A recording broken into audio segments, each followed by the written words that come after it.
जय जोहार, जय छत्तीसगढ़। आज आप लोगों के इस वीडियो में एक वनस्पति के साथ उपस्थित हूँ जिसका नाम है संस्कृत में कांस्य, हिंदी में इसको कांस कहा जाता है, छत्तीसगढ़ी भाषा में इसको कांसी के नाम से जाना जाता है।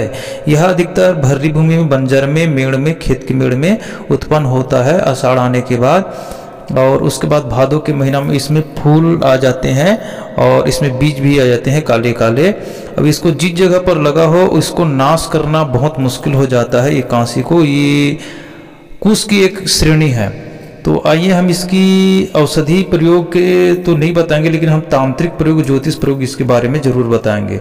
हमारे छत्तीसगढ़ में और उत्तर भारत और मध्य प्रदेश में ये जो हमारी माताएं जो होती है हलहष्टी उपास रहते, छत्तीसगढ़ में इसको कमरछठ उपास कहते हैं। उस दिन इसको ला करके हमारी माता बहनें भगवान शिव आदि का, बलराम जी का पूजन करते हैं, तो उनसे उनके बच्चों की रक्षा होती है और वर्ष भर किसी प्रकार का रोग नहीं होता, अन्न भंडार सदा भरे रहते और उसको सुहागिन होने का आशीर्वाद प्राप्त होता है।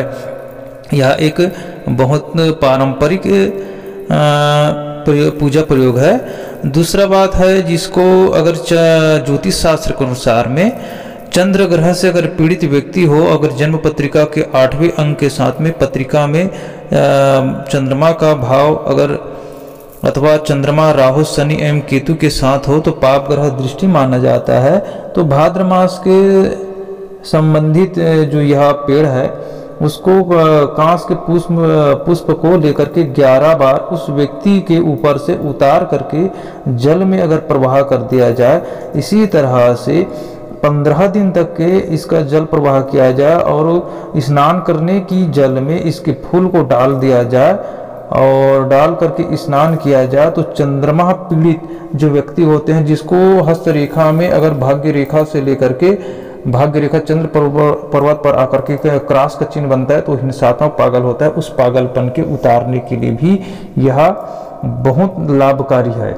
दूसरा बात इसका प्रयोग है, घर की सीमा में अगर ये अपने आप लग जाए तो बहुत शुभ माना जाता है। धन संपदा ऐश्वर्य इसके लिए घर के रहवासियों के लिए अत्यंत शुभ होता है, लेकिन इस पौधे को नष्ट करना बहुत मुश्किल होता है। मैंने चंद्रमा और पागलपन के लिए भी बताया।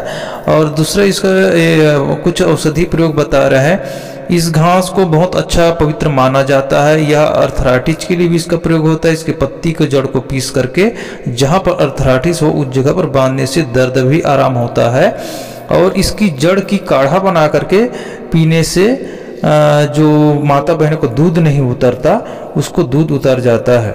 इसकी जड़ को चने के बराबर टुकड़े करके बंगला पान में रख करके इसको खाने से लिंग में उत्तेजना आता है।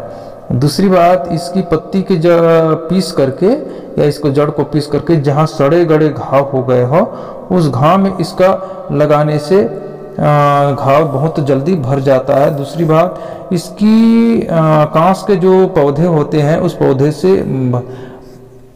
जो ये आने वाली जो होती है, जैसे कि हम बोलते वर्षा आने वाली है, उसके बारे में बहुत सुंदर सूचनाएं भी हमको जानकारी भी मिलती है। तो इस तरह से इनका प्रयोग है। और इसकी यंत्र बना करके भी इसका प्रयोग किया जाता है धातु में। तो जो चंद्र ग्रह से पीड़ित जो हैं उनके लिए भी यह अत्यंत काम करता है। कैंसर रोगी को इसकी जड़ को हर रोज नित्य खाने से कैंसर रोग में भी अत्यंत लाभकारी होता है। योनि को इसकी पत्तियों से पीस करके रस निकाल करके धोने से योनि की दुर्गंध है वह मिट जाता है। तो आप सभी को जय जोहार, जय छत्तीसगढ़, राम राम।